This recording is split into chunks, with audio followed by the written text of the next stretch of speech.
have 30 full minutes of content for you guys. So I'm gonna go ahead and get started. I know people are still be coming in from the back from lunch. How's everybody doing today? How's the little tour so far? You guys liking it? It's been awesome, huh? Okay, well, I'm super excited to be here today. My name is Maggie Hensley, and I am a Superstar Director from Lantana, Texas. My team is Team Ohanahala. I have been married to my husband Scott for 10 years. We have 5 boys. We just adopted our youngest through foster care after a really long, hard foster journey back in December. And when I joined in 2012, I didn't join to be where I am today. I didn't really know why I was joining. By the grace of God, I ended up where I am. Since joining, I've earned 4 top-tier trips. I earned Greece, South Africa, the top 25 for the Mediterranean cruise, and then I'll be in Amsterdam in a few weeks. I've earned the annual sales award 8 different times, and I'm a 4-time annual mentor award earner. And you want to know my secret? There's not one. There's no secret sauce. I don't have anything different about me that you don't have about you. It's about tapping into your potential. I put my pants on one leg at a time, just like y'all. I started certified consultant at the beginning of every month with 0 PRV, with 0 GWV. I have to have my 3 active frontline and my 500 PRV just like everybody else. I'm not different. Just because I'm a Superstar Director does not mean that I have it easy. I did not join early. I did not get lucky. I work my butt off every day because I show up and I make the choice every day to put my nose to the ground and work. I know my why. My why is that burning fire in my gut that gets me out of bed every day. It's the reason I do what I do. It pushes me down deep in my soul. Because at some point this business becomes more than a title. You reach every goal. You reach every title. You earn every award. It has to be about more than that, or you're gonna fizzle out really quickly. For me, it's about being an example to my children and to everybody that I meet that you get to have control of your life. It doesn't matter what's happened to you or what you have or haven't done. You get to control where you go from here. If you hear nothing else from me today, hear this. You are not determined by your circumstances. You're worthy of love and success and all of the good things that this world has to offer you. I didn't tell you about my accomplishments to brag. Truly, I am an average person. I have struggles, I have heartache, I have bad days. I tell you so that you know that if a hot mess express like me can do it, you can too. We all have what it takes. You just have to figure out how to tap into that potential, put your nose to the ground, and work. When I joined Cincy in 2012, 8 years ago, I had never done direct sales before. I actually didn't even know a warmer until I got my starter kit. At the time, we had 1 car. We had just bought a house. We just had our 2nd baby. And $99 was our grocery budget for an entire month. And here I wanted to spend $99 on a starter kit, just something that I had never done before. I didn't really have many friends. I was alone at home all day with the children. But for some reason, I just felt like I needed to sign up. So I waited a couple months until we got our tax return, and I signed up. And y'all, I cried when I hit that join button. I was terrified. And now I know I was afraid of success because I knew that it was going to change my life. I've been asked over and over again, why did I join Cincy? And the only explanation I have is Jesus. He's used Cincy as a vessel to wholeheartedly change every single part of me. If you look at me 8 years ago, I am not at all the same person that I am today. You see a picture of me and you wouldn't even know that it was me. I've been transformed in every single sense of the word. If you had told me back then that I'd be standing here today, I would have run for the hills. I didn't join to build a team. I didn't join to be a leader. I didn't join to earn trips I didn't even know about them. I didn't join to make hundreds or thousands of dollars every month. How many of you from day one, before you even joined, said, I'm gonna make a career out of Cincy. I'm gonna be a Superstar Director? 1, 2, 2 people, 3 people out of this whole room. How many of you joined to make a little extra cash? How many of you joined to earn trips because you saw somebody else earn a trip and you wanted to go on the next one? How many of you joined to make friends and have a social life and have a happy place away from the stress of your regular life? Okay, so if everybody joins for all kinds of different reasons, and honestly, most of the most successful leaders that I know did not join to be where they are today. They joined to be a hobbyist. So why do we put that expectation on our new consultants to be where we are now and want what we want now when we didn't want that in the very beginning either? The only person that you should have expectations for is yourself, not for anyone else. This is a relationship business, and you have to earn the right to be heard by your consultants and your team members. You have to earn their trust. And if they don't trust you, and if they don't feel like you genuinely want to get to know them and why they're here and why they decided to join your team, you're not going to get anywhere, and you're not going to be able to speak into that fire in which that spark finally lights. People say all the time that some are born leaders, and I get that. Maybe it's a personality thing. My parents probably said that I was either going to be a CEO or leader of a prison gang someday, because that's just my personality. But nobody hands you your baby on day one, and we say, okay, kid, here's day one, 6,570 to go, you're on your own. Stay alive. No, we have to teach them how to walk, how to talk, how to not poop their pants. They have to go through elementary and middle and high school. But more than any amount of education that they'll ever receive, they're watching you as their parent, how you treat people, how you deal with adversity, how you handle your emotions, how you pick yourself up after a bad day and start a new one tomorrow. And your Sensi team's not any different. What does your social media look like right now? If I were to go to your Facebook page and said 30 seconds scrolling through, is it full of trash? Is there a bunch of curse words and polarizing political posts, or is it uplifting? Are you sharing about your family and things that excite you and good things in this world? If you don't prepare your Sensi team and show them the path that they should take because you've blazed it first, how are they going to know what to do? This way you get to say, come on, follow me, I've been here, I can show you. Our kids learn to talk by listening to us. Our Sensi team learns how to sell, how to brand and market themselves, how to have host and join conversations, how to coach and mentor by watching us because they follow our example. We are the example.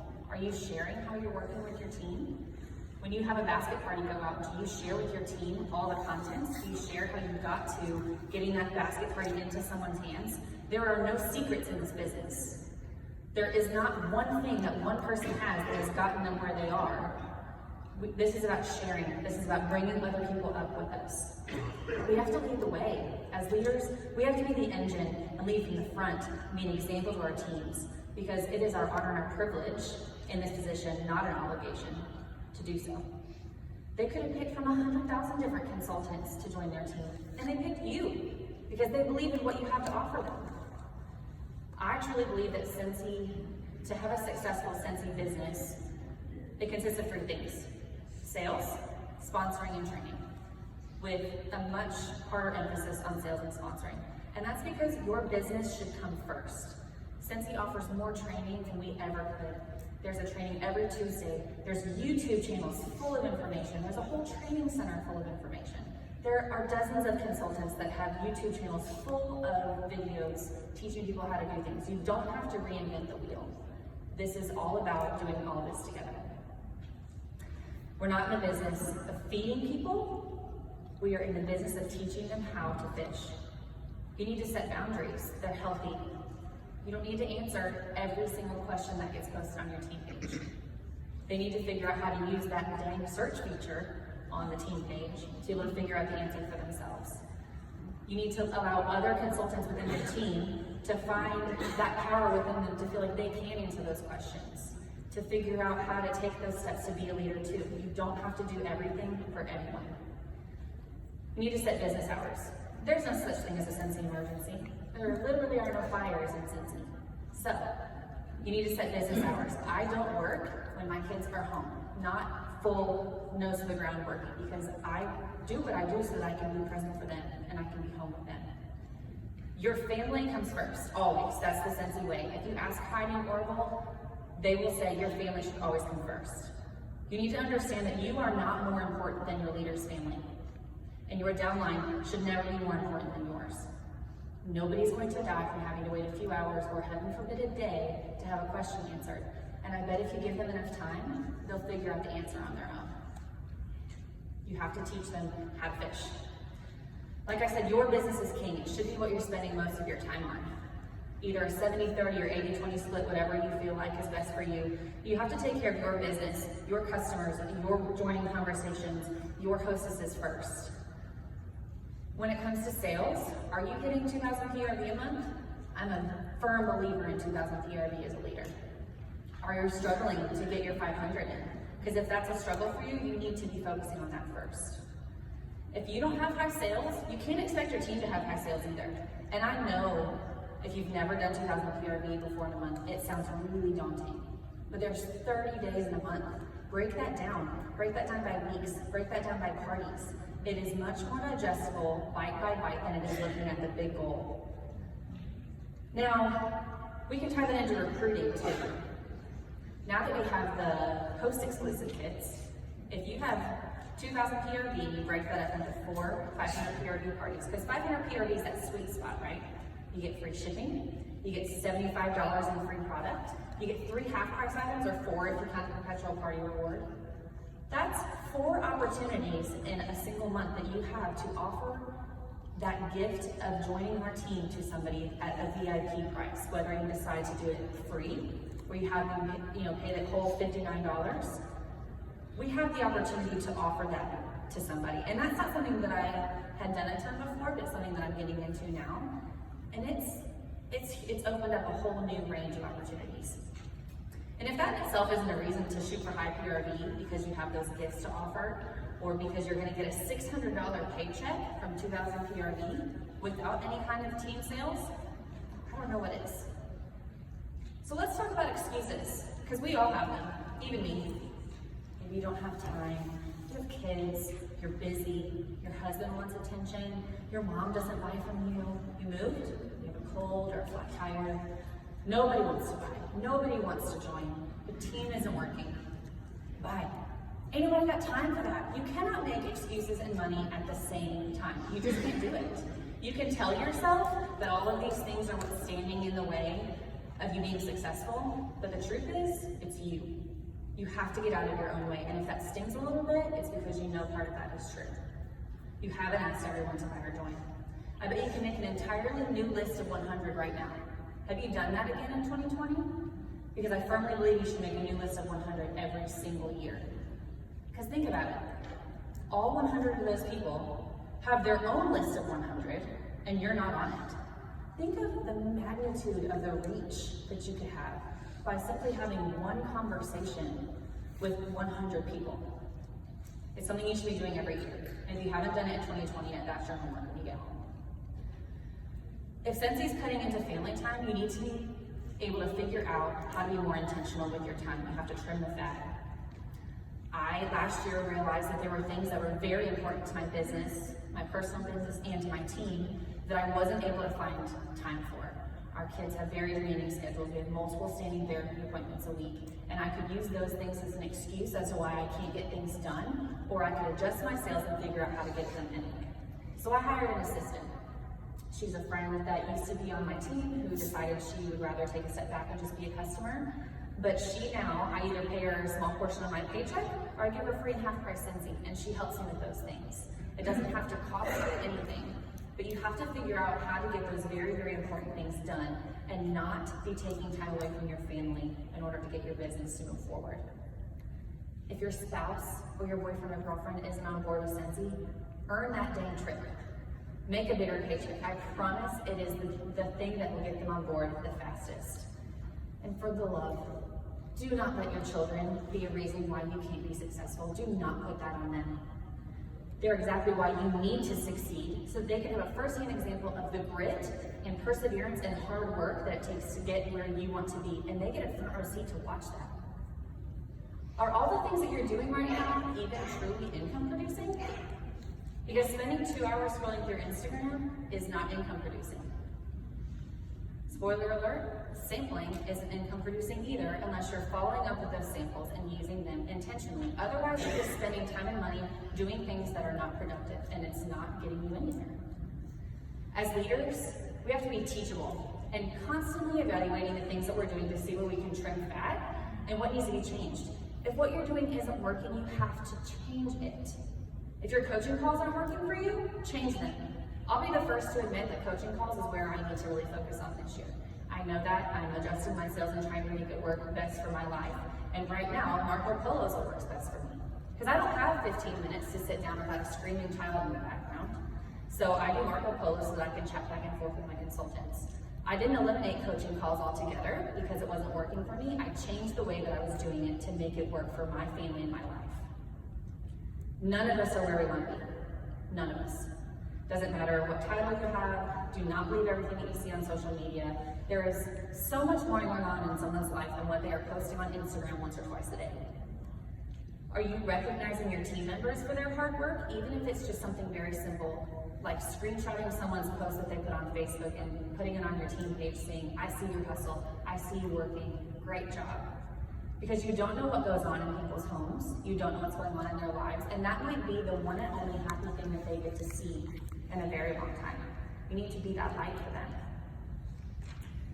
Every single one of us has the ability to decide that we want to be different. We want to work differently. We want to lead differently. We want our team culture to be different. We want higher sales, or we want to recruit more. Let me tell you a little story about this top 150 trip that I just earned. I told you guys it was my 4th top tier trip. I've been in the top tier every year with Cincy so far. I've always earned for 2 until last year. I barely squeaked by as level 2. And that should tell you how hard our year was with our babies. Because Cincy isn't my number 1. Honestly, when people think of me, I don't want it to be number 1. I want it to be more like number 3. Because my life motto is love Jesus, love people, and change the world. And last year, Cincy really got put on that back burner because I legitimately did not have the headspace to do anything other than fight for my children. My paychecks went to lawyer fees, and Cincy was the vessel for fighting to keep them safe and with us. So I went from a top earner to just trying to survive. And that's okay. Life happens to all of us, and Cincy will fit into it however you can manage at that moment. That's the beauty of Cincy. Cincy is a gift. It should not be the first thing that you push to the side when life gets hard. Once we knew we were adopting the boys, I knew I could switch that Cincy part of my brain back on full blast. I started leading my team better, I started serving my customers better. I said, yes, Wax Mama's back. I heard about the trip to Amsterdam at reunion last summer, and I knew that I wanted to get back to that level of hustle in business. But guys, it was hard. I went from recruiting 3 to 5 people a month on average for years to last year I only recruited 5 total. That should tell you how drastically things change in my life. And I thought I could just jump right back on that bike and start recruiting 3 to 5 people a month again. I thought, oh, it'll be fine, I've done it before, I'll do it again. And that wasn't the case.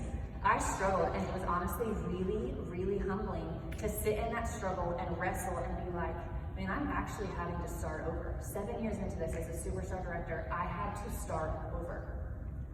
So a couple weeks before Christmas, they announced the point threshold for that top 150 trip. And that 150 number, I had more points than that bottom number. But I only had 2,000 sponsoring points. And if y'all remember the qualifications, I needed 6,000 sponsoring points, and I didn't have a single other person to certify on my team. I could have looked at those 4,000 sponsoring points and been like, wow, there's only 6 weeks left, there's no way that's gonna happen, it's over. But not giving my best effort was not enough anymore. And it shouldn't be enough for any of us to do things halfway and not give our best effort. And I made the choice that very day that I was going to go down fighting for this trip. We were adopting our babies in a few weeks. It was my husband and I's 10-year anniversary a few weeks ago. I knew that I really wanted this trip and I was going to fight tooth and nail to get it. But it was 2 weeks before Christmas, and I knew that I didn't want to spend $100 on myself, and so I didn't want to expect anyone else to do the same. But I had all these orders coming in for Christmas, and I had all these parties I was putting in. And I had never used a host exclusive kit before. I had never explored that option. And I said, you know what if I just gift these to people that I think would be awesome, that I want to join my team? I had a list of people. And I went to them and I said, what if I could give you a risk-free opportunity to sell Cincy? I think you would be fantastic at this. And I recruited 6 people in the next 6 weeks. And over the next 6 weeks, 4 of them certified. My 4th one certified at 9 p.m. the very last night of the incentive to help me earn that top 150 spot. And honestly, it just started with the decision to change the way that I was doing things. I wanted it bad enough that I wasn't going to let any of the other things be an excuse. One of the things that I love most about Cincy is the amount of control that I have in my personal business.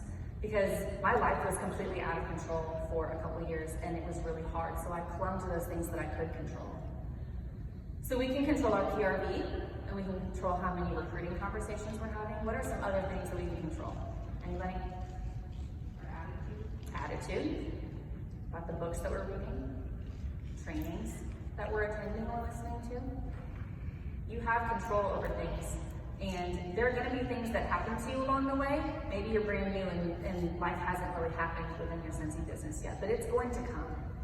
And if you can't figure out what you can control so that when life spirals out of control, your business doesn't follow it, you need to do that now. Because maybe you'll get sick, maybe your husband will lose his job, or you'll have a baby, or you'll find yourself eyeballs up in debt. You have to figure out things that you can control so that life doesn't bring you down with it when it gets crazy. So last week I walked into the living room and my 3-year-old was sitting on the couch with my husband, and Amy jumped up and said, "Look, Mommy, a bird." And I said, "Oh, okay." And Scott goes, "Yeah, I'm teaching Amy some life lessons through National Geographic." And I was like, "Oh, okay." So I look up and I see these mama birds, and they're on this cliff, and there's all these little holes, and one by one they're literally just kicking their babies out of the nest. And they said, like, these birds had never flown before, and literally you can see their foot just kicking them out, and I was like, oh, okay. So the first few babies that they showed made it. They jumped out of the nest, and their mom flew right in front of them, showing them how to adjust their wings, and you could literally see the babies watch their moms and change the way that they move their wings to be able to safely land in the water. Was the landing pretty? Not always, but it worked. So the next few babies, the narrator said that these mothers lacked the proper maternal instincts, and they would kick the baby out, and then the mama would stay in the nest and just watch them. And I was like, oh, bless, okay. So, and they stayed. These moms just stayed and watched them. And down at the bottom, there's all these rocks, and there's this big grassy area that these birds had to get over. And in this grass are foxes legitimately waiting for lunch to drop out of the sky into their laps, mouths, whatever you want to say. And at this point, Amy's like this, and Scott goes, well, survival of the fittest. And I'm just like, oh, bless. I mean, he's not wrong. He's not wrong. But let's be serious. Not everybody that joins Scentsy with you in the beginning is going to be there when you come up to director. Not all of your directors are going to stay with you forever. This business is not for everyone. And the difference between quitting or deciding to stick it out is it's a decision to want what this life has to offer you. Now, at the same time, these mamas, when they would kick the baby out of the nest and then they'd fly in front of them, they weren't throwing these babies on their backs and flying them down to the water for them. They weren't flapping the baby's wings for them. They weren't wrapping them in bubble wrap. Once they were big enough, they pushed them out of the nest, flew in front of them, so they could follow them wherever they needed to go. I told you earlier, I want to love people well, and this business has given me an opportunity to do that. But hear me, loving people does not mean giving them a safety net and keeping them from hitting the ground. It means allowing them to fall, and then helping them get back up on their feet, nursing their wounds, and helping them learn from this so that they can move forward stronger and better than before.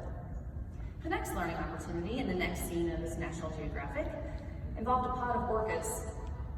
And then I see this cute little seal sitting on an iceberg all by himself. I'm like, oh, bless, he gone. So the orcas are just kind of swimming along, doing their own thing, and all of a sudden they see this seal, and it's like a switch flipped. And they get into this formation, and they are ready for this hunt. So they do this thing that creates these waves, and it literally makes the iceberg go like this and tire out the seal until they can get their meal. But one whale could not have had the same effect that the group working together did. And it's the same with our teams.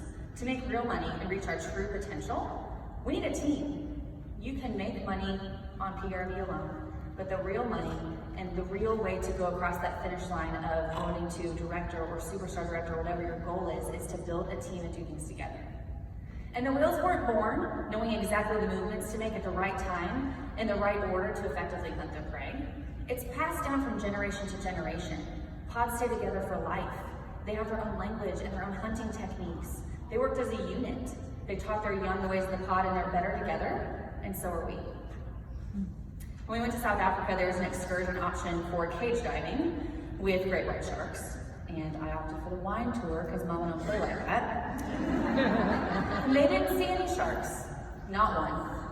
The great whites had left the waters altogether because there was one specific pod of orcas that was hunting the sharks. They were taking a single bite out of their livers and leaving the rest of the body to wash up on shore. So the rest of the sharks in the water were like, we're out. We're not doing this. You guys, there's always going to be sharks in the water. There's always going to be a fox waiting for you to fall. It's up to us to eliminate the dangers and those other things, the negative things from our business, and focus on what's important. Who are you surrounding yourself with? Is your circle negative? Do they always have something nasty to say? Are they always complaining about something? Or are they able to take lemons and make lemonade from it?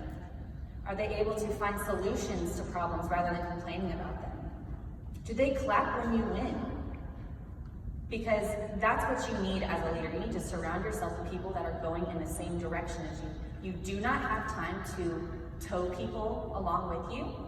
You have to cut the rope and you have to move forward, and you can bring them along with you if they're willing to follow, but you cannot continue to allow other people to drag you down. There's always going to be new opportunities, but the grass is greener where you water it. Stay in your own lane, and you have to keep your eyes on your side of the fence. The sooner you grow some tough skin in this business, the better off you're going to be, because there's going to be people along the way that don't like you. They want to see you fail. They're going to try to bring you down. But who cares if people are talking about you? Who cares if they're judging you? Newsflash says people are going to talk about you whether you like it or not. Let it be because they're jealous of the things that you've accomplished. Let it be because they want what you have.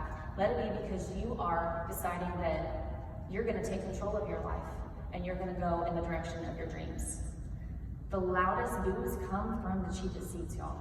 Remember that. Being a Sensi leader is one of the most challenging yet most rewarding things I've ever had the privilege of doing.